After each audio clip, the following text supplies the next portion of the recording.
উম যাই হোক, যেটা হচ্ছে আপনাদের কারেন্ট যে স্টুডেন্ট গুলো আছেন, তো সবার নাম, সরি আইডি, নাম এবং ইমেইল অ্যাড্রেসটা শুধু আমাকে ইয়ে করেন। ইমেইল অ্যাড্রেস লাগবে না। ইমেইল অ্যাড্রেস অলরেডি ক্লাসরুমে আছে, প্রবলেম নেই।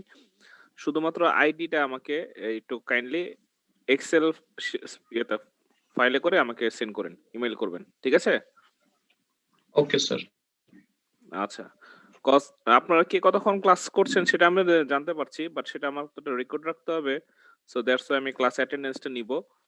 তো ইনশাল্লাহ আজকে যেটা হচ্ছে না, নেক্সট ক্লাস থেকে ইনশাল্লাহ আমরা মানে অনলাইন অ্যাটেন্ডেন্সটা নিব। আর এই দুদিনেরটা হচ্ছে যে কতক্ষণ ছিলেন সেটার উপর ডিপেন্ড করে আমি অ্যাটেন্ডেন্স দিব। অনেক হয়তো বা 10 মিনিট থেকেও চলে গিয়েছেন। ঠিক আছে? জি স্যার। তো সেক্ষেত্রে কিন্তু আমি অ্যাটেন্ডেন্সটা দিব না। অ্যাট লিস্ট 50% টাইম আপনাকে থাকতে হবে ক্লাসরুমে। সো যারা হাফ এন আওয়ারের নিচে আছেন তাদেরকে আমি অ্যাটেন্ডেন্সটা দিব না। ঠিক আছে? তো আজকে বলে দিলাম। তো ইনশাল্লাহ নেক্সট ক্লাস থেকে সবাই যারা আর কি ফাঁকিবাজি করার টেন্ডেন্সি আছে সেটা আমরা না করি। তবে অনেকেই ফুল ক্লাস ছিলেন। I appreciate that, obviously I appreciate that, এবং তার সংখ্যাই বেশি।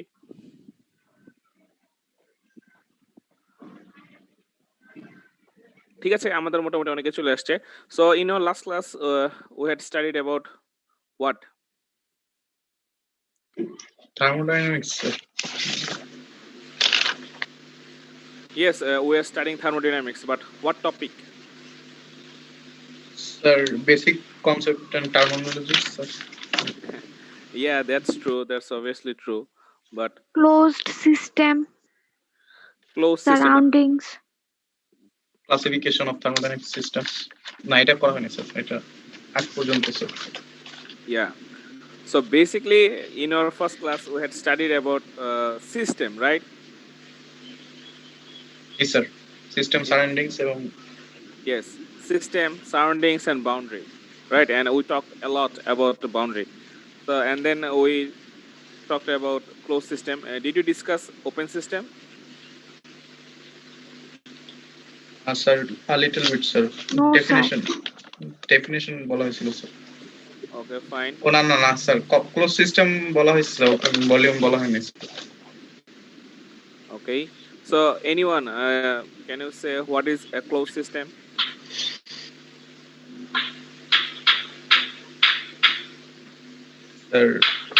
স্যার এনার্জি পাস হয়, এনার্জি পাস হবে কিন্তু মাস পাস হবে না। মাস পাস হবে না। ওকে, এনার্জি পাস হবে বাট কি হবে না? মাস পাস হবে না। ম্যাথ কোনো ম্যাথ ট্রান্সফার হবে না। Fine. So can you give me an example? Anyone? Cold drink can. Yeah, that was I had discussed in something else.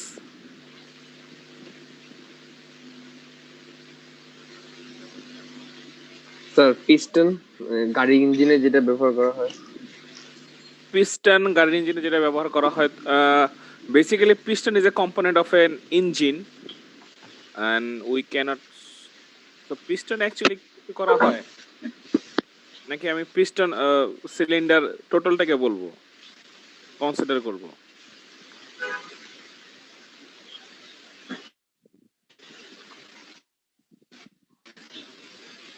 আমার কথা কি বুঝতে পারছেন আপনারা, নাকি নেটওয়ার্ক একটু প্রবলেম করছে? নেটওয়ার্ক একটু প্রবলেম করছে। আমার নেটওয়ার্কে প্রবলেম করতেছে। আচ্ছা আচ্ছা, সো মেবি জুমের প্রবলেম। আজকে সবগুলো ক্লাসে এরকম একটু ক্লাসে নেটওয়ার্কের প্রবলেম হয়েছে। তাই? আচ্ছা আচ্ছা, আপনাদের সাথে মনে আমি ডিসকাস করেছিলাম যে ইয়েতে ক্লাস নিব, গুগল ক্লাস ইয়েতে, সরি গুগল মিট। যদি আমি গুগল মিট এখন ট্রাই করি নাই, জাস্ট এমনি যে নরমালি গুগল মিট স্যার জুমের থেকে বেটার অনেকটা আমার কাছে, মানে পার্সোনালি মনে হয়েছে। আচ্ছা আচ্ছা, ঠিক আছে, আমরা তাহলে যে কোনো একদিন ট্রাই করব, দেখি কোনটা বেটার। ঠিক আছে, যদি আমরা ইউজার এক্সপিরিয়েন্স যদি ভালো পাই তাহলে হচ্ছে ওটাই করব। কিন্তু জুম মিটিং এ কি অ্যাটেন্ডেন্সটা পাওয়া যায়, কে কতক্ষণ ছিল? আমি কোনো ট্রাই করে দেখি নাই, হয়তো একটু স্টাডি করতে হবে। যদি দেখি যে ওটা কনভিনিয়েন্ট, দেন আমরা মিটিং এ ক্লাস নিব অ্যাজ ইট ইজ ফ্রি। আচ্ছা, সোফার যেখানে আমরা ছিলাম, ক্লোজ সিস্টেম এক্সাম্পল, আমি দেই নাই বা আমি ক্লাসে বলি নাই এমন কোনো কিছু না, just from the real world থেকে। Pressure cooker sir. Pressure cooker, এটা নিয়ে তো আমি কথা বলছি। Air conditioner, Air conditioner is a massive thing. So there are different types of components of air conditioner, so we cannot specify the whole thing in a single system, but yes, we can consider, because yes, air conditioner, if we are considering air conditioner, yes, it is possible. It's a closed system, because the working fluid is not getting out from the system or getting inside the system, so it's a closed loop.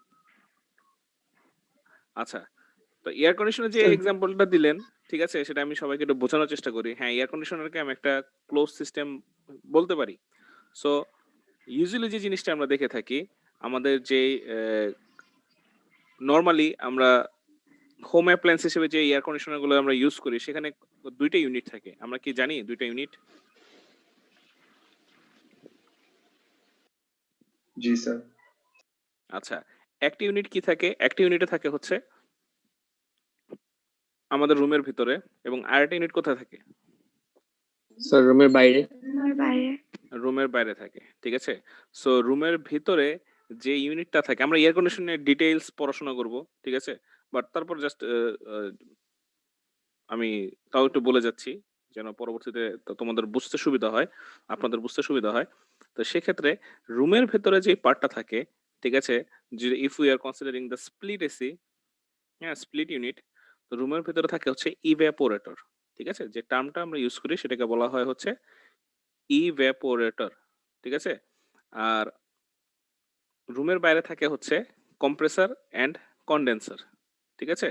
আর রুমের ভিতরে যে evaporator থাকে, ইভাপোরেটরের সাথেই কাছাকাছি থাকে হচ্ছে একটা আরেকটা important component of air conditioning system, or the it won't be the air conditioning system, it should be the refrigeration system, and that is called the expansion valve, ঠিক আছে। সো একটা রেফ্রিজারেশন সিস্টেমে বেসিক্যালি চারটা component থাকে। একটা হচ্ছে compressor, একটা হচ্ছে কন্ডেন্সার, একটা হচ্ছে expansion valve, and another one is evaporator. So এখানে যে জিনিসটা হয়, হ্যাঁ, যেহেতু একজন আমাকে এয়ার কন্ডিশনিং সিস্টেমের এক্সাম্পলটা দিয়েছেন, তো আমি সেটা একটু বোঝানোর চেষ্টা করি সবাইকে। আচ্ছা, কেউ কি বলতে পারবেন, অনেক সময় আমরা দেখি এসি থেকে পানি পড়ছে, কেন পড়ছে? এনিওয়ান? দেখি না, অনেক সময় কিন্তু আমরা যখন ফিজিক্যালি যখন ক্লাস করেছিলাম, I don't know if you had experience that thing, যে এসি থেকে পানি পড়ছে, বা আমরা যে কোনো একটা শপে গিয়েছি, একটা শপিং মলে গিয়েছি, ইভেন বাসার বাড়িতে যে গুলো থাকে ওগুলো তো মোটামুটি নতুন থাকে, সেগুলোতে পানি খুব কমই পড়ে। ইউজুয়ালি পুরনো যে এসির যে কম্পোনেন্ট গুলো থাকে, সেখান থেকে অনেক সময় দেখা যায় যে পানি পড়ছে। আমরা কি কখনো এক্সপিরিয়েন্স করেছি জিনিসটা?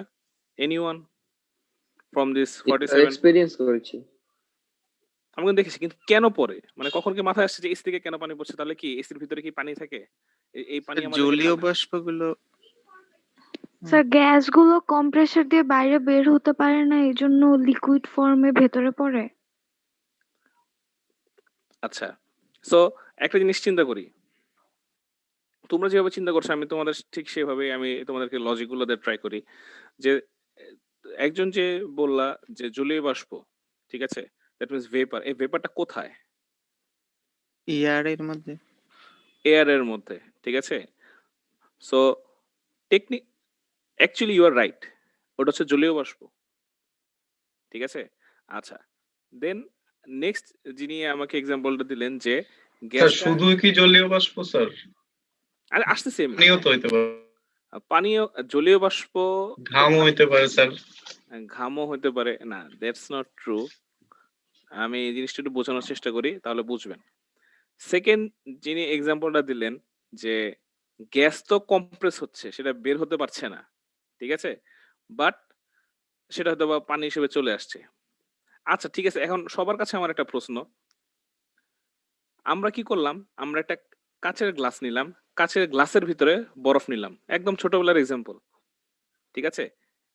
কাচের যে গ্লাসটা ছিল গ্লাসের ভিতরে আমি বরফগুলো রাখলাম, ঠিক আছে? তাহলে সেই গ্লাসের বাইরে যে ওয়াটার ড্রপলেট গুলো থাকে সেগুলো কেন থাকে? এটা পারিপার্শ্বিক যে জলীয় বাষ্পগুলোকে পানি করে ফেলে আর কি, যেই স্যার মানে ঠান্ডা গ্যাসীয় হয়ে অবস্থা থেকে একটু হালকা ঠান্ডা করে পানি অবস্থায় এনে ফেলে। গ্যাসীয় অবস্থা থেকে ঠান্ডা করে পানি অবস্থায় এনে ফেলে।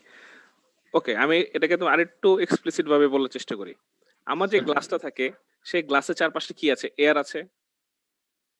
সবাই এগ্রি জি করি স্যার, না করি না? জি স্যার, ওকে ফাইন।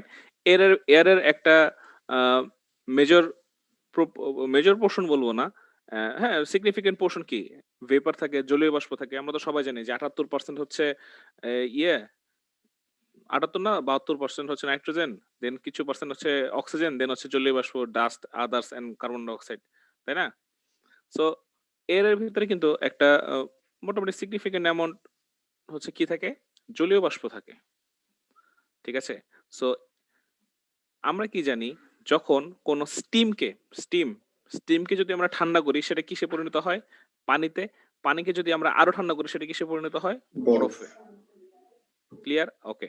সো এখানে কি হচ্ছে, আমার বাতাসে যেই ভেপার গুলো আছে সেটা হচ্ছে কি আমার সেই গ্লাসের সংস্পর্শে আসছে, আর আমার গ্লাসের ভিতরে রেখেছে কি বরফ।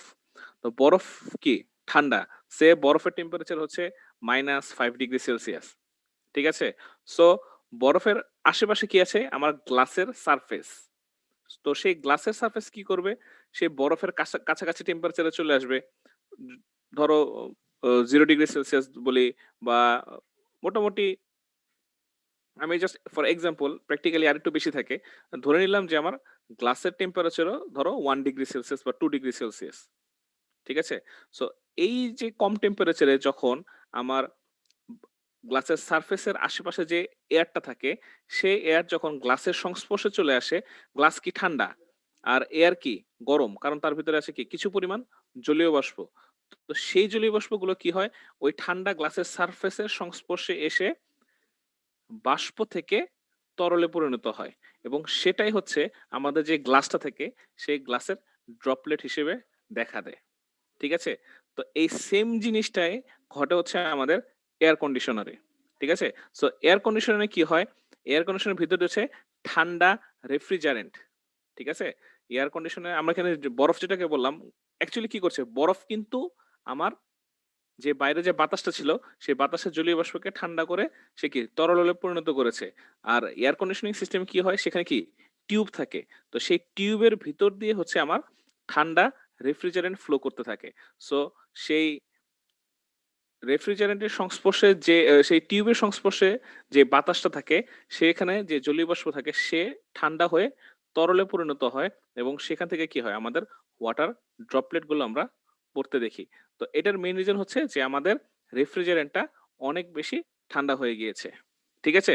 সো এখন কি আমরা বলতে পারবো যে সেটা ঘাম কেন না? একজন বলেছিল সেটা তো পানিও হতে পারে, ঘামও হতে পারে। এখন কি বুঝে আসছে? জি স্যার। স্যার যেটা মানে স্টোর হয় ওইটার কথা বলছিলাম স্যার, মানে হুম হুম। এসি নষ্ট হয়ে পরে ওইটা না স্যার, মানে আচ্ছা আচ্ছা। সো জিনিসটা হচ্ছে এখন কি বুঝে গেছে? সো সো খেয়াল করো, এখানে মেইন থিমটা হচ্ছে কি আমাদের ঠান্ডা করার উপকরণ কি ছিল? বরফ, ঠিক আছে? আমার বরফ কিন্তু গ্লাসের বাইরে আসে নাই, বা বরফ গলে যে পানিটা হচ্ছে সেই পানি কিন্তু আমার গ্লাসকে ভেদ করে বাইরে চলে আসে নাই। আমার গ্লাসের বাইরে যে এয়ারটা ছিল সেই এয়ারের ভিতরে যে ভেপার গুলো ছিল সেই ভেপার গুলো কনডেন্সড হয়ে, খেয়াল করো দ্য টার্ম ইজ কনডেন্সড হয়ে কি হচ্ছে আমার গ্লাসের সারফেসে হচ্ছে ওয়াটার ড্রপলেট হিসেবে দেখা যাচ্ছে, ঠিক আছে? সো যখন একজন এক্সাম্পল দিল যে রেফ্রিজারেশন সিস্টেম অথবা এয়ার কন্ডিশনিং সিস্টেম হচ্ছে একটা ক্লোজ সিস্টেম, তো সেখানে খেয়াল করো আমাদের যে সিস্টেমটা ছিল সেই সিস্টেমে টিউবের ভিতর দিয়ে ফ্লো করছিল কি রেফ্রিজারেন্ট, ঠিক আছে? যেটা হচ্ছে কি আমাদের ওয়ার্কিং ফ্লুইড, আমরা এই টার্মটাকে বলবো কি ওয়ার্কিং ফ্লুইড, যেটা দিয়ে আমাদের টোটাল রেফ্রিজারেশন সিস্টেমটা চলতে থাকে, ঠিক আছে? তো এই যে ভিতরে যে ওয়ার্কিং ফ্লুইডটা আছে, সেই ওয়ার্কিং ফ্লুইডটা কিন্তু কি আমরা রেগুলারলি কিন্তু কি করি না, চেঞ্জ করি না বা চার্জ করি না, মানে নতুন করে আবার কথাটা কি বলে রিফিউল করি না, ঠিক আছে, আমরা নতুন করে দেই না বা চার্জ করি না, যেটাকে যে টার্মটা ইউজ করে। সো সেই ক্ষেত্রে যদি আমরা বলতে চাই যে এখানে কোনো কি হচ্ছে না, মাস ট্রান্সফার হচ্ছে না। সো মাস ট্রান্সফার হবে না, এটা হচ্ছে কি আমাদের ক্লোজ সিস্টেমের একটা one of the main criteria, যে সিস্টেমে কি হবে না, কোনো ধরনের মাস ট্রান্সফার হবে না। সো আমাদের যেহেতু ওয়ার্কিং ফ্লুইডের কোনো চেঞ্জ হচ্ছে না, ওয়ার্কিং ফ্লুইড বাইরেও বের হচ্ছে না, আবার আমরা নতুন করে ওয়ার্কিং ফ্লুইড সিস্টেমে এনফোর্সও করতেছি না বা দিচ্ছিও না। সো এখানে কোনো মাস ট্রান্সফার হচ্ছে না। বাট একটা জিনিস খেয়াল করো, এখানে কি হচ্ছে, এনার্জি ট্রান্সফার হচ্ছে, বেসিক্যালি কি হচ্ছে, হিট ট্রান্সফার হচ্ছে। কারণ এই যে ঠান্ডা রেফ্রিজারেন্টটা টিউবের ভিতর দিয়ে যখন ফ্লো করতে থাকে, তখন কি হয়, আমাদের রুমের টেম্পারেচার কমে যায়, তাই না? আমাদের রুমের ভিতরে যেই এয়ারটা থাকে বা আমাদের হিউম্যান বডির থেকে যে এয়ারটা, যে হিটটা আমরা এক্সার্ট করি আমাদের এনভায়রনমেন্টে, সেই যে হিটটা আছে, সেই হিটটা তাহলে কোথায় যায়? সেই হিটটা চলে যায় হচ্ছে আমাদের রেফ্রিজারেন্টের ভিতরে। বেসিক্যালি যে জিনিসটা হয়, আমাদের সেই ঠান্ডা রেফ্রিজারেন্ট সে নিজে এনভায়রনমেন্ট থেকে তাপ নিয়ে গরম হয়ে যায়, এবং আমাদের এনভায়রনমেন্ট কি করে, সেই তাপটা ছেড়ে দিয়ে নিজে ঠান্ডা হয়ে যায়। এটাই হচ্ছে আমাদের টোটাল এয়ার কন্ডিশনিং সিস্টেমের বেসিক জিনিস, ঠিক আছে? যে কি হবে, রেফ্রিজারেন্ট আমাদের রুম থেকে হিট নিয়ে যাবে, আর আমাদের রুমের যে এনভায়রনমেন্টটা ছিল, সে হচ্ছে সেই হিটটা ছেড়ে দিয়ে ঠান্ডা হয়ে যাবে, ঠিক আছে? So in that sense we can say that air conditioning system or the refrigeration system is a closed system. Clear? সবাই বুঝতে পারছি? জি স্যার। আচ্ছা, স্যার স্যার এখানে ফ্যান কি ওয়ার্ক ক্লোজড সিস্টেম হতে পারে? কোনটা? ফ্যান? ফ্যান? জি স্যার। ফ্যান ক্লোজ সিস্টেম হতে পারে যদি আমরা একটা আইসোলেটেড স্যার রুমের ভিতরে এখানে তো আমরা ফ্যানের জাস্ট একটা ফ্যানের জন্য আমরা তড়িৎ শক্তি প্রয়োগ করি, কিন্তু আলাদা করে কোনো মাস তো আমরা সেখানে ইনপুট হিসেবে দেই না। না। স্যার ওয়ার্কিং ফ্লুইড বলতে স্যার কি বুঝাইছেন স্যার? আচ্ছা, ওয়ার্কিং ফ্লুইড বলতে কি বুঝাইছি, তাই না? আচ্ছা, ওয়ার্কিং ফ্লুইড হচ্ছে যেই ফ্লুইডটা দিয়ে আমাদের একটা সিস্টেম চালনা করা হয়, ঠিক আছে? সো আমরা যদি এখন একটা গাড়ির কথা চিন্তা করি, তো গাড়ির ওয়ার্কিং ফ্লুইড কি হতে পারে? তেল ফুয়েল, স্যার। তেল, ফিউয়েল এন্ড কি এয়ার। এয়ার ছাড়া কি গাড়িতে কম্বাসন হবে? না স্যার, স্যার রেফ্রিজারেন্টে স্যার কোনটা স্যার তাইলে? আচ্ছা, রেফ্রিজারেন্ট হচ্ছে যেটা দিয়ে হচ্ছে আমাদের রেফ্রিজারেশন সিস্টেম চলে। তোমাদের কারো বাসায় কখনো কি দেখেছো যে, আচ্ছা, এই অনেক রাস্তাঘাটে দেখো না রেফ্রিজারেশন দোকান, যেখানে রেফ্রিজারেটর সারানো হয়, ওটা করা হয়, সেটা করা হয়। জি স্যার। জি স্যার। তারপর একটা টার্ম ইউজ করা হয় যে গ্যাস চার্জ করতে হবে, যে গ্যাস হুম, শেষ হুম। হয়ে গেছে। জি এই যে স্যার।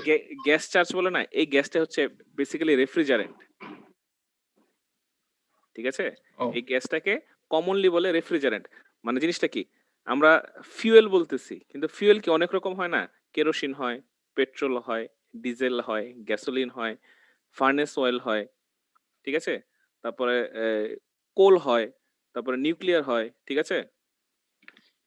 ইউরেনিয়াম হয়। সো এই সবগুলো কি এক একটা টার্ম, বাট বেসিক্যালি এই জিনিসগুলো কি ফিউয়েল।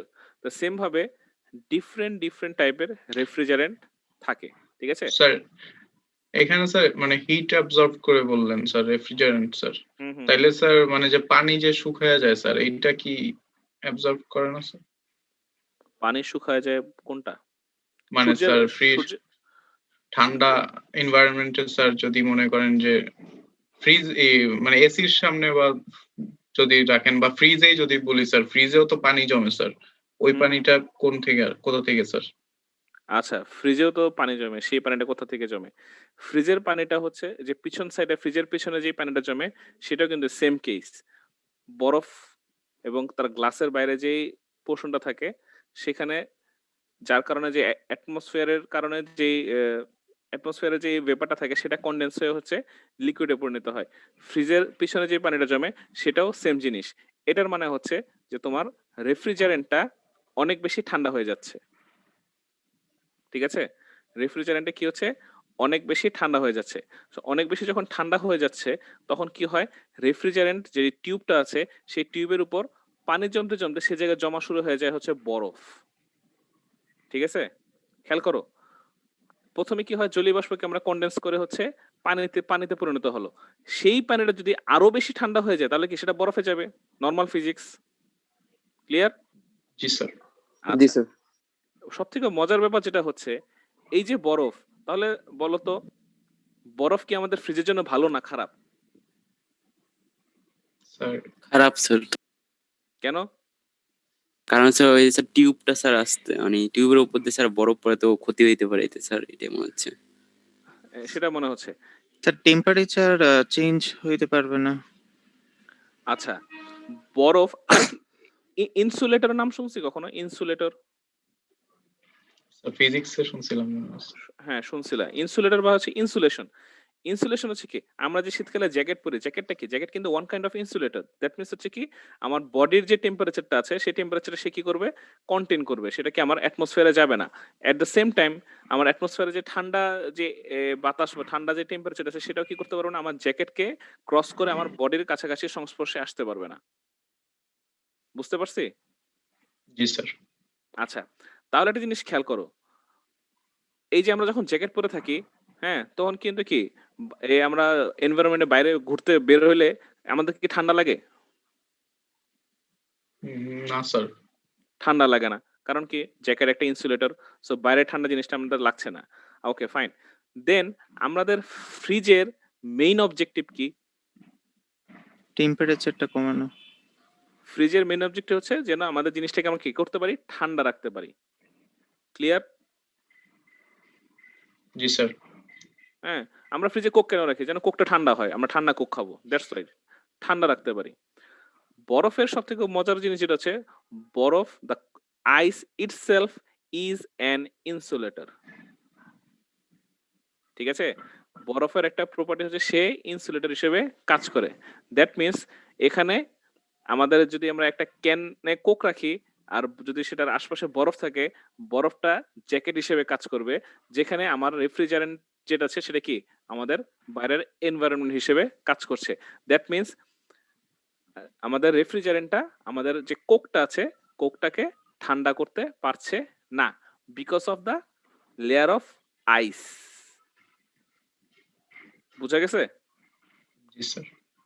এই কারণে দেখা যায় যে যখন ফ্রিজ নষ্ট হয়ে যায় তখন এই কোনো টেকনিশিয়ানকে যদি নিয়ে আসা হয়, সে বলে কি গরম পানি দেন, গরম পানি ঢালে। গরম পানি ঢেলে অ্যাকচুয়ালি কি করে, ওই যে টিউবটা আছে সেই টিউবের উপর যে বরফের লেয়ারটা জমে যায় সেই লেয়ারটাকে সে গলানোর চেষ্টা করে, এবং এট দ্য সেম টাইম আমাদের বরফের সরি ফ্রিজের পেছনে একটা চেম্বার থাকে। এটা হচ্ছে মোটামুটি এখনকার নতুন ফ্রিজে তো পেছনের চেম্বারে কোনো কিছু দেখাই যায় না। একটু যদি আমরা আগের ফ্রিজের কথা চিন্তা করি, সেখানে কিন্তু মোটামুটি আর কি দেখা যায় যে পানি বের হয়ে নিচে জমা হচ্ছে একটা ট্রের মধ্যে। ট্রে সব ফ্রিজেই থাকে, বাট একটু প্রিভিয়াস গুলোতে দেখা যায় যে পানি বেয়ে বেয়ে পড়ছে। ঠিক আছে? সো এটা হচ্ছে বেসিক জিনিস। ক্লিয়ার যে কেন ফ্রিজের পিছনে পানি থাকে? আচ্ছা, আমরা জি ছিলাম স্যার। হচ্ছে রেফ্রিজারেন্টে। তো বিভিন্ন ধরনের রেফ্রিজারেন্ট হয়। তো এটা নিয়ে আমরা আলোচনা হচ্ছে আমাদের ফার্দার এই আমার হয়তোবা লাস্ট উইকে আমরা রেফ্রিজারেশন সিস্টেম নিয়ে আলোচনা করব। তখন আরো ডেপথে আমরা এনালাইসিস করব। ঠিক আছে? কিভাবে কাজ করে, কোনটার কম্পোনেন্ট কি, কোনটা কি না কি, এই সবকিছু নিয়ে আমরা মোটামুটি আলোচনা করব। তবে মোটামুটি কি তোমার কি অ্যানসারে তো স্যাটিসফাই, নাকি এখনো কোনো কিছু জানার বাকি আছে? ডিস্যাটিসফ্যাকশন আছে যে কোনো একটা টার্ম নিয়ে? No sir. আচ্ছা, বেসিক্যালি থার্মোডাইনামিক্সটা হচ্ছে আমাদের রিয়েল লাইফের সাথে এত বেশি রিলেটেড। সো আমি যখন একটা এক্সাম্পল নিয়ে কথা বলতে যাই সেটা নিয়ে অনেক বেশি ভিতরে ঢুকে যাই। সো দেখা যায় যে আমার এই কন্টেন্টের পড়া শেষ হতে টাইম লেগে যায়। সো আমরা একটু সেদিকে আগাই। আচ্ছা, সো ক্লোজ সিস্টেমে বেসিক্যালি যেটা ছিল যে আমাদের কি হতো না, আমাদের কি হতে হবে, অবশ্যই এনার্জি ট্রান্সফার হতে হবে, বাট সেখানে কি হবে না, কোনো ধরনের মাস ট্রান্সফার হবে না। আচ্ছা, দেন আমরা চলে আসি ওপেন সিস্টেমে। ওপেন সিস্টেমে আরেকটা নাম হচ্ছে কি কন্ট্রোল ভলিউম সিস্টেম অথবা সিভি। ঠিক আছে? Control volume system. তো এখানে কি হবে, এখানে আমাদের মাস ট্রান্সফার হবে এবং at the same time energy transfer হবে। In real world, so most of the engineering devices are open system. ঠিক আছে? সো তোমাদেরকে আমি ওভারহেড ট্যাঙ্কের এক্সাম্পলটা দিয়েছিলাম কন্ট্রোল ভলিউমে, যতটুকু মনে পড়ে মনে হয় দিয়েছিলাম। জি জি জি স্যার। স্যার, স্যার, দিয়েছিলেন। আচ্ছা, ঠিক আছে, তাহলে আমি একটু চলে যাচ্ছি এখান থেকে। আচ্ছা, এখন চলে আসি এখানে আরেকটা এক্সাম্পল দিয়ে আসি। এখানে যেমন একটা কারের ইঞ্জিন আছে। তো ইঞ্জিনে মোরলেস 9000 কম্পোনেন্টস আছে, যেটার কম্বিনেশনে হচ্ছে একটা টোটাল ইঞ্জিন বানানো হয়। ঠিক আছে? সো আমি যদি এটা সিম্পলিফাই করি, একটা ইঞ্জিনকে যদি নিয়ে আসি, তো ইঞ্জিনে কি কি কম্পোনেন্ট থাকে? আমরা কেউ কি দেখেছি ইঞ্জিনে কি কি কম্পোনেন্ট আছে? কখনো বেয়ার কোনো ইঞ্জিন দেখে দেখা হয়েছে কারো আমাদের? স্যার বাইকেরটা দেখা হয়েছে স্যার। বাইকেরটা দেখা হয়েছে। আচ্ছা। আর শ্যালো মেশিনে ওয়ার্কশপে দেখা হয়েছিল গাড়ি। গাড়ির ইঞ্জিন স্যার দেখা হয়েছে। গাড়ির ইঞ্জিন দেখা হয়েছে। ওকে, ফাইন। দেন হচ্ছে আমরা লাল রঙের একটা শ্যালো ইঞ্জিন থাকে দেখা যায়। এটা তো মনে হয় সবাই দেখছি। ট্রাক্টর বা হচ্ছে দেখেছি? জি স্যার জি দেখেছিলাম। জি স্যার। আচ্ছা, আচ্ছা। ইঞ্জিনের কয়েকটা পার্টের মধ্যে ইম্পোর্টেন্ট পার্ট হচ্ছে টোটাল ইঞ্জিনের যে চেম্বারটা আছে সেটা। দেন হচ্ছে ড্রাইভ শ্যাফট। আচ্ছা। তো একটা ইঞ্জিন কি দিয়ে চলে? ফুয়েল। স্যার ফুয়েল দিয়েছিল। ফুয়েল দিয়ে চলে। এবং আমরা যদি আমরা এমন একটা রুম নিয়ে আসলাম, একটা ভ্যাকুয়াম রুম নিলাম। ঠিক আছে? ভ্যাকুয়াম রুমে কি আছে? কোনো বাতাস নাই, তাই না? আচ্ছা। No sir. ভ্যাকুয়াম রুমে আমরা একটা ইঞ্জিন স্টার্ট করতে নিলাম। সেখানে কি ইঞ্জিন স্টার্ট হবে কি হবে না? হবে না স্যার। হবে না স্যার। হবে না। Because we need the presence of oxygen. So we need air. তাহলে খেয়াল করো, তাহলে এখানে আমাদের যে ইঞ্জিন যে রান করবে, সেই ইঞ্জিন রান করার জন্য আমাদের ওয়ার্কিং ফ্লুইড কি এখানে? এয়ার এবং ফুয়েল। তো ইঞ্জিন রান করার জন্য কি আমরা দুটাকে কি আমাদের ইনপুট দিতে হচ্ছে? ঠিক আছে? দেন জি স্যার। এই দুটার কম্বিনেশন কি হচ্ছে? আমাদের কম্বাশন চেম্বারে যাচ্ছে। দ্যাট মিনস সিলিন্ডারে যাচ্ছে। সেখানে কম্বাশন হচ্ছে। আফটার কম্বাশন সেখানে হাই প্রেসার জেনারেট হয়। ঠিক আছে? আফটার কম্বাশন সেখানে কি হয়? হাই প্রেসার জেনারেট হয়। তো প্রেসার যখন জেনারেট হয় তখন সেই প্রেসারটা ধাক্কা দেয়া হচ্ছে পিস্টনকে। তো পিস্টনের সাথে একটা শ্যাফট কানেক্টিং থাকে। সেই শ্যাফটটাকে বলা হয় হচ্ছে ক্র্যাঙ্ক শ্যাফট। ঠিক আছে? এটা আমরা উম যখন আমরা গ্যাস পাওয়ার সাইকেল পড়তে যাব বা ইঞ্জিন নিয়ে আলোচনা করব, সেখানে আমরা ডিটেইলসে দেখব কোনটা কি। জাস্ট বলে রাখি, পিস্টনের সাথে কানেক্টিং থাকে হচ্ছে ক্র্যাঙ্ক শ্যাফট। সেই ক্র্যাঙ্ক শ্যাফটের সাথে কাপলিং করা থাকে হচ্ছে আমাদের ক্র্যাঙ্ক শ্যাফটের সাথে থাকে হচ্ছে গিয়ার বক্স। দেন সেখান থেকে থাকে হচ্ছে আমাদের ড্রাইভ শ্যাফট। সো ড্রাইভ শ্যাফটের কথা যদি আমরা বলতে যাই, আমরা তো সবাই রাস্তাঘাটে ট্রাক অথবা লরি দেখেছি। জি স্যার। সেই ট্রাক বা লরির নিচে একটা রডের মতো থাকে যেটা ঘুরতে থাকে, দেখছি সবাই। জি স্যার। জি স্যার। এটাই হচ্ছে ড্রাইভ শ্যাফট। ঠিক আছে? এটাই হচ্ছে কি করে? এটাই হচ্ছে ড্রাইভ শ্যাফট। ড্রাইভ শ্যাফট হচ্ছে আমাদের পেছনের চাকাকে, মানে সামনে আমাদের ইঞ্জিনটা থাকে কোথায়? গাড়ির সামনে। তো গাড়ির সামনে থেকে পেছনের দিকে হচ্ছে আমাদের পাওয়ারটা ট্রান্সফার করে। হুম? তো এই যে রডটা, এই রডগুলো তুমি বেসিক্যালি দেখবে হচ্ছে হেভি ভেহিকল গুলোতে। এখন আসি হেভি ভেহিকল গুলো কি? হেভি ভেহিকল গুলো হচ্ছে তোমার পিকআপ, তোমার ট্রাক, বাস, এসইউভি। ঠিক আছে? সো আমরা সবাই কি জানি ডিফারেন্স বিটুইন এসইউভি, সেডান? না না স্যার। No sir. আচ্ছা, এসইউভি হচ্ছে সেই ধরনের গাড়ি যেগুলোকে আমরা ট্রেডিশনালি বলি জিপ গাড়ি। জিপ গাড়ি তো চিনি।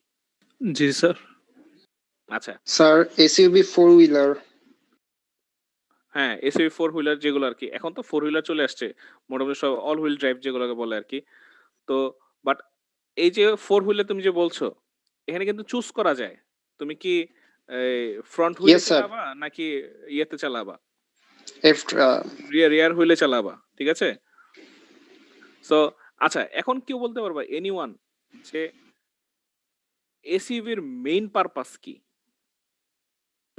বা কোন অ- ট্র্যাকের জন্য এসইউভি ইউজ করা হয়? Off roading. অফ-রোডিং এর, ঠিক আছে? অফ-রোডিং বলতে হিল কি ট্র্যাক বোঝায়? স্যার। Yes, hill track. মানে আপহিল যে ট্র্যাক গুলো থাকে সেগুলোর জন্য হচ্ছে কি আমাদের এসইউভি গুলো ইউজ করা হয়। এবং তখন কি করা হয়? পাওয়ারটা পাঠানো হয় হচ্ছে আমাদের রিয়ার হুইলে। এর মিনিং হচ্ছে যখন আমি কোনো পাহাড়ি রাস্তা দিয়ে যেতে থাকবো, জিনিসটা কি? Incline road. তখন যখন আমি উপর দিকে উঠতে যাব, তখন আমার সামনের চাকা থেকে, আমার যদি পেছনের চাকা থেকে যদি আমি পাওয়ার পাই, তাহলে আমি খুব ইজিলি মুভ করতে পারবো।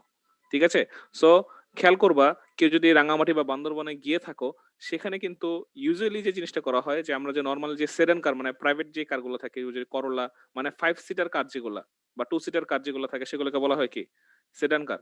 তো এই কারগুলো কিন্তু ওই হিল ট্র্যাকে কিন্তু ইউজ করা হয় না, কারণ সেগুলোতে রেয়ার হুইল ড্রাইভ না, সেগুলো হচ্ছে ফ্রন্ট হুইল ড্রাইভ। মানে সামনের যে দুটো চাকা থাকে সেই দুটো চাকাতে হচ্ছে পাওয়ার থাকে। তো এই গাড়িগুলো কি করতে পারে না, যখন আমাদের এই ইনক্লাইন যে পাথগুলো থাকে সেই পাথগুলো তারা ট্রাভেল করতে গাড়ির উপর অনেক বেশি প্রেসার পড়ে যায় এবং অনেক সময় দেখা যায় যে গাড়ি উপর উঠতে পারে না, নিচের দিকে চলে আসে। ঠিক আছে, সো এই কারগুলোতে আমাদের যে ড্রাইভ শ্যাফটটা থাকে সেই ড্রাইভ শ্যাফটের মাধ্যমে আমরা সামনের চাকা থেকে পেছনের চাকায় পাওয়ারটা ট্রান্সফার করতে পারি। ঠিক আছে, এটা হচ্ছে আমাদের সেই ড্রাইভ শ্যাফট। ওকে ফাইন, অনেক কথা বলে ফেললাম। এতগুলো কথা বলার মেইন রিজন যেটা হচ্ছে, সো আমরা যদি ইঞ্জিনটাকে একটা কার হিসেবে চিন্তা করি, ঠিক আছে, তাহলে এখানে কি হচ্ছে, প্রথম হচ্ছে আমাদের এখানে মাস ট্রান্সফার হচ্ছে। মাস ট্রান্সফার কিসের মাধ্যমে হচ্ছে, আমাদের ওয়ার্কিং ফ্লুইডের মাধ্যমে হচ্ছে। তো ওয়ার্কিং ফ্লুইড আমাদের কি কি আছে এখানে, এয়ার অ্যান্ড ফুয়েল। এবং আফটার দ্য কম্বাসন আমাদের কিন্তু কি হচ্ছে, আমাদের মাস কিন্তু আবার বের হয়ে যাচ্ছে কিসের মাধ্যমে, অ্যাজ এ এক্সস্ট গ্যাস। ঠিক আছে, গাড়ি থেকে যে কালো ধোঁয়াটা বের হয়, কালো ধোঁয়া না মানে যেই বাই প্রোডাক্টটা বের হয় আফটার কম্বাসন, সেটা কি আমাদের এক্সস্ট গ্যাস, সেই হিসেবে কি হচ্ছে আমাদের মাস ট্রান্সফার হচ্ছে। দেন চলে আসি এনার্জি ট্রান্সফার। এনার্জি ট্রান্সফার কিভাবে হচ্ছে, এই যে আমরা ফুয়েলটা ইউজ করতেছি, ফুয়েলের ভিতরে কি এনার্জি থাকে, এনিওয়ান?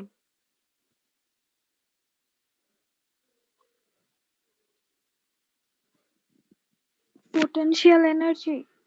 না, পটেনশিয়াল এনার্জি না। স্যার তাপ শক্তি, তাপ ফুয়েল শক্তি। জ্বালানোর পরে। ফুয়েল জ্বালানোর ফলে তাপ শক্তি হয়, দ্যাট মিন্স কি হিট। কিন্তু ফুয়েল জ্বালানোর আগে কি থাকে? স্যার অর্গানিক নাকি sir? Sir chemical energy. Yes, বিকাল স্যার। Chemical energy. ঠিক আছে, তাকে হচ্ছে কি আমাদের কেমিক্যাল এনার্জি। দেন সেটা কনভার্ট হয় কিসে, হিট এনার্জিতে।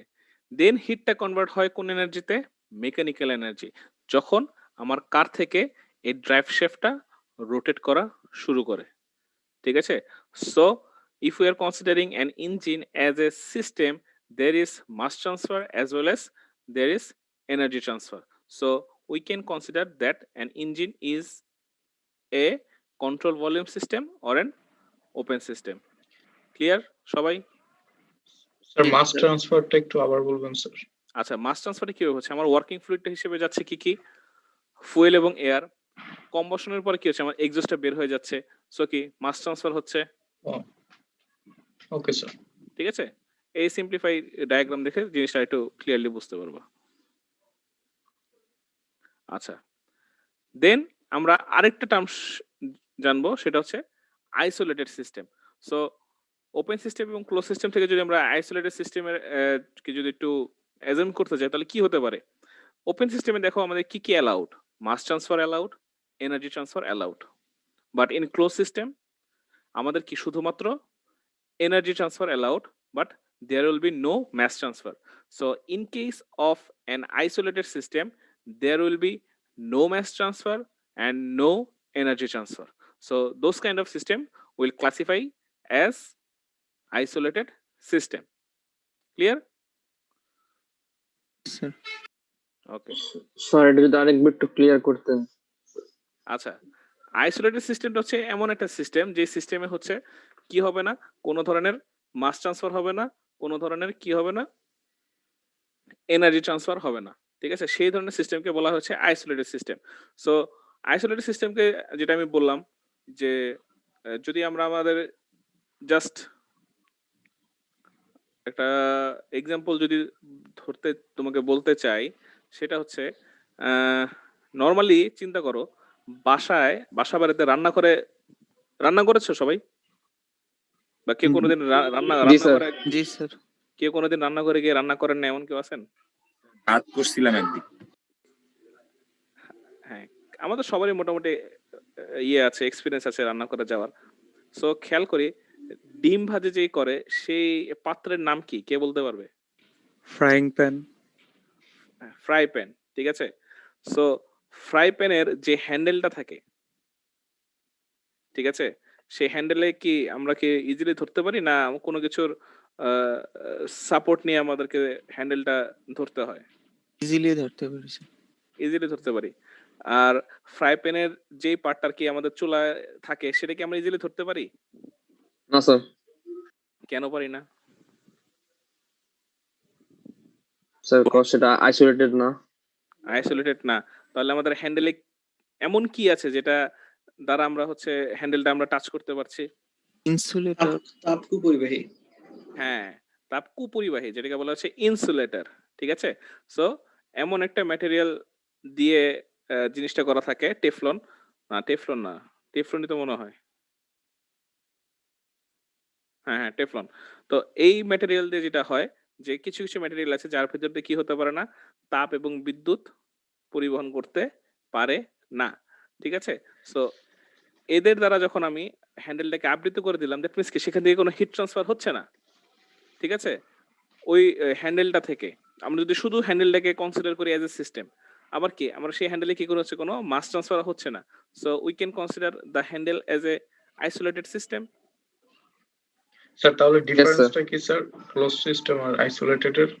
আচ্ছা, এখন আমি আরেকটা এক্সাম্পল দেই, একটু যদি বোঝার চেষ্টা করো। আমরা হচ্ছে ফ্লাস্ক দেখেছি, ফ্লাস্ক জি যেখানে স্যার। চা গরম রাখার জন্য ইউজ করা হয়। জি স্যার। সো যখন আমি ফ্লাস্কটাকে শুধুমাত্র কোনো আমি চা ঢালছি না বা করছি না, জাস্ট চা ঢালার পর রেখে দিয়েছি ঘন্টাখানেক। তারপর যখন আমি ফ্লাস্কটা খুলে চা খাবো, সেই চায়ের কি মানে আইডিয়ালি যে জিনিসটা, প্র্যাকটিক্যালি যে জিনিসটা হয়, কিছু টেম্পারেচার লস হয় এবং এটা হবে। ঠিক আছে? সেখানে একটা এরর থাকবেই। বাট অ্যাকচুয়ালি কি টেম্পারেচারটা কিন্তু গরম থাকে। সো আমরা যদি ওই পার্টিকুলার যে ১ ঘন্টা আমরা কোনো কিছুই করছি না, ওই টাইমে কিন্তু কিন্তু কি করছি না, আমরা কোনো ধরনের চা ইনপুটও দিচ্ছি না এবং আউটপুটও হচ্ছে না চায়ের। চা কিন্তু ফ্লাস্কের ভিতরে আছে এবং সেখানে কি হচ্ছে না, কোনো ধরনের হিট ট্রান্সফার হচ্ছে না। For that particular time we can consider that as an isolated system. বুঝতে পারছি? জি স্যার। আচ্ছা, স্যার একটা গ্রিন হাউস সিস্টেমও তো একটা isolated system. Green house system ও আইসোলেটেড সিস্টেম, কিন্তু গ্রিন হাউসে কি হিট ট্রান্সফার হয় না? স্যার হিট ট্রান্সফার হয়তো। হয়তো স্যার। তাহলে কি আমরা বলতে পারবো আইসোলেটেড সিস্টেম? আইসোলেটেড অ্যাকচুয়ালি কি আছে? অ্যাকচুয়ালি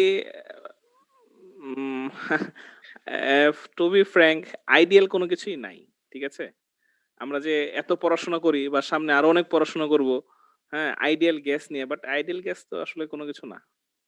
ঠিক আছে?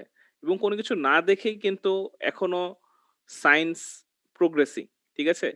না হলে কিন্তু একটা লেভেলে গিয়ে সবকিছু থেমে যেত। যে এখনো কেন গাড়ির উপর রিসার্চ হচ্ছে। ঠিক আছে? কারণ কি এফিশিয়েন্সি বাড়ানোর জন্য। যে একটা আল্টিমেট কতটুকু লেভেল পর্যন্ত আমরা যেতে পারি, কত এফিশিয়েন্টলি আমরা কাজ করতে পারি। ঠিক আছে? এটাই কিন্তু আমি বলব যে আল্লাহ তাআলার একটা যে কোনো কিছুই মানে পারফেক্ট না। যে আমরা হিউম্যানরা যা বানাই সেটা কিন্তু 100% কোনো কিছুই না। মানে পারফেক্ট না। তো সবকিছুতে এরর থাকে এবং সেই এরর থাকে আছে দেখেই এখনো আমরা চেষ্টা করে যাচ্ছি। এর একটা পজিটিভ দিকও আছে। আচ্ছা। Now this is my question. Human body, is it closed or open system? Sir open system. Open system. Open. Open system. So কারো যদি কোনো প্রবলেম, কোনো কনফিউশন থাকে আমরা এই ডায়াগ্রাম দেখে বোঝার চেষ্টা করব। ঠিক আছে? আচ্ছা।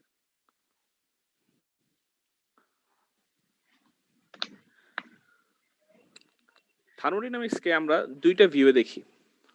One is microscopic view. 3:30 তে ক্লাস ছিল স্যার। বাজে কয়টা? স্যার 27। ঢুকছো তো লেট করে, তাহলে স্যার প্রেজেন্ট দিব না স্যার। প্রেজেন্ট আজকে তো আমি তো এক্সেল শিট পাই নাই। তোমরা যারা ক্লাস করছো কে কতক্ষণ আছো সেটার একটা রিপোর্ট পাওয়া যায়। আচ্ছা তাহলে কন্টিনিউ করেন স্যার। হ্যাঁ হ্যাঁ, ওকে। সো থার্মোডাইনামিক্সে যে জিনিসটা, সেটা কি হচ্ছে আমরা দুইটা ওয়েতে, আমরা দুইটা অ্যাপ্রোচে আমরা দেখতে পারি। One is macroscopic approach, another one is microscopic approach. আচ্ছা, তোমার কাছে, তোমার সামনে 2টা গ্লাস দেয়া আছে, সরি একটা গ্লাসে দেয়া আছে, 1 গ্লাস পানি দেয়া আছে, ঠিক আছে? তো পানি দেওয়ার পরে তোমাকে বললো যে পানিটা খাও। পাশ থেকে একজন বলল যে এই পানির টেম্পারেচার হচ্ছে 90 ডিগ্রি সেলসিয়াস, তুমি কি পানিটা খাবা? বা সরি ড্রিঙ্ক করবা, পান করবা? পানি তো খাওয়া যায় না। না স্যার। আচ্ছা, কেন করবা না? ওটা তো 90 ডিগ্রি স্যার, অনেক গরম স্যার, জন্য হয়তো বা। অনেক গরম। সো এই 90 ডিগ্রি দ্বারা আমরা কি বুঝতেছি? সে পানির একটা অবস্থা, জি স্যার। তাই না? তার মানে এই যে টেম্পারেচার, সেটা কি আমার সিস্টেমের একটা অবস্থা বোঝাচ্ছে, ঠিক আছে? আচ্ছা ফাইন। সো এখন যদি তোমাকে বলা হয় এই যে 1 গ্লাস পানি, এই 1 গ্লাস পানিতে কতগুলো মলিকিউল আছে বলতে পারবা কেউ? স্যার ম্যাথ হিসাব করে বলতে হবে। কিছু মানে যদি আমরা অন্ধকারে যদি ঢিল দেই তাহলে কত হতে পারে? কয়েক লাখ?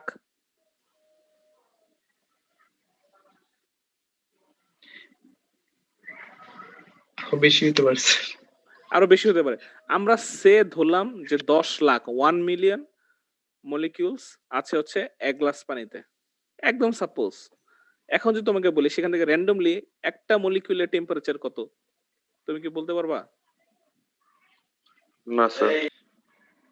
বলা হয়তো বা পসিবল, বাট তার জন্য কি করতে হবে? অনেক অ্যানালাইসিস করতে হবে। বাট আমি যদি বলি 1 গ্লাস পানি সামনে দেয়া আছে, এই পানির টেম্পারেচার কত, তুমি কি বলবো? যে স্যার দাঁড়ান একটা থার্মোমিটার নিয়ে আসি, নিয়ে এসে থার্মোমিটারটা দিয়ে বলবো যে স্যার টেম্পারেচার এত আছে, তাই না? জি স্যার। সো এই যে আমরা শুধু 1 গ্লাস পানি নিয়ে চিন্তা করতেছি, এটাই হচ্ছে ম্যাক্রোস্কোপিক অ্যাপ্রোচ। আর যদি আমরা একটা মলিকিউল নিয়ে চিন্তা করতাম যে না আমার একটা মলিকিউলে জানতে হবে যে না ওইখানে কত টেম্পারেচার আছে, সেটা হচ্ছে আমাদের মাইক্রোস্কোপিক অ্যাপ্রোচ। তো মাইক্রোস্কোপিক অ্যাপ্রোচে যেটা হয় যে আমরা মলিকিউল লেভেলে গিয়ে আমরা অ্যানালাইসিস করি, যেটা আমাদের ইঞ্জিনিয়ারিং যে অ্যাপ্লিকেশন গুলো থাকে সেখানে ওই মাইক্রোস্কোপিক লেভেলের অ্যানালাইসিস খুব একটা কাজে লাগে না। হ্যাঁ, এটা রিসার্চ লেভেলে কাজে লাগে। যদি আমরা কম্বাসন নিয়ে যখন অ্যানালাইসিস করতে যাব তখন হয়তো আমরা বলতে পারি যে না এই মলিকিউল এতগুলো আছে, এটা আছে, সেটা নিয়ে কম্বাসন একটা ডিফারেন্ট লেভেলের research. So in normal point of view, in practical world আমাদের ওই লেভেলে কোনো অ্যাপ্রোচে যেতে হয় না। সো আমরা কি থাকি? আমরা ম্যাক্রো লেভেলে থাকি। দ্যাট মিনস কি আমরা একটা সার্টেন কোয়ান্টিটি অফ ম্যাটার অথবা একটা একটা জিনিস নিয়ে বা কিছু একটা পরিমাণ যেটা নিয়ে আমরা বলতে পারি যে না 1 গ্লাস পানি আছে, এর টেম্পারেচার এত, 1 বালতি পানি আছে, এর টেম্পারেচার এত, এর প্রেসার এত, ঠিক আছে? সো এই যে একটা সার্টেন কোয়ান্টিটি নিয়ে যে আমরা যে অ্যানালাইসিস গুলো করি, যে অ্যাপ্রোচটা নিয়ে আমরা থাকি, সেই অ্যাপ্রোচ গুলোকে বলা হয় হচ্ছে ম্যাক্রোস্কোপিক অ্যাপ্রোচ। আর আমরা যদি মাইক্রোস্কোপিক লেভেলে চলে যাই সেটাকে আমরা বলবো হচ্ছে মাইক্রোস্কোপিক অ্যাপ্রোচ, ঠিক আছে? সো আমরা হচ্ছে যেটা নিয়ে স্টাডি করব সেটা হচ্ছে আমাদের ক্লাসিক্যাল থার্মোডিনামিক্স, ঠিক আছে? Yes sir. ওকে, দেন হচ্ছে স্টেট এন্ড প্রপার্টি। আজকে আমাদের ক্লাস শুরু করতে একটু লেট হয়ে গিয়েছিল, যেহেতু তোমাদের নেক্সট ক্লাস আছে। সো এখন ছেড়ে দিচ্ছি, কারণ এটা নিয়ে বলতে গেলে আমার আরো 10-15 মিনিট সময় চলে যাবে। তাহলে আমি হচ্ছে নেক্সট ক্লাসে ইনশাল্লাহ আমরা প্রপার্টি নিয়ে আলোচনা শুরু করব। নেক্সট ক্লাসের মধ্যে এটা বা স্লাইডটা শেষ করে দেওয়ার চেষ্টা করব ইনশাল্লাহ, ঠিক আছে? Okay sir. ওকে, আসসালামু আলাইকুম। আসসালামু আলাইকুম। আসসালামু আলাইকুম স্যার। ওয়ালাইকুম আসসালাম। Thank you for joining everyone, stay safe.